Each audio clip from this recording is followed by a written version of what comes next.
राज्यामध्ये 29 सप्टेंबरपर्यंत मुसळधार पावसाचा इशारा. मराठवाड्यामधील काही भागात 27 सप्टेंबर रोजी पावसाची तीव्रता अधिक असणार. खासदार सुप्रिया सुळेंची केंद्रीय कृषी मंत्री शिवराज सिंग चौहान यांच्यासोबत पूर स्थितीबाबत चर्चा. महाराष्ट्राला मोठ्या पॅकेजची गरज, केंद्रानं मदत करावी, सुळेंची मागणी.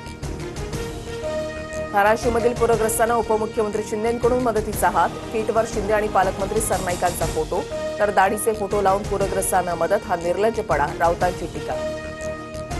भाजपसह शिवसेना आणि राष्ट्रवादीचे मंत्री, आमदार, खासदार पूरग्रस्तांना मदत करणार. 1 महिन्याचा पगार मुख्यमंत्री सहायता निधीमध्ये जमा करणार.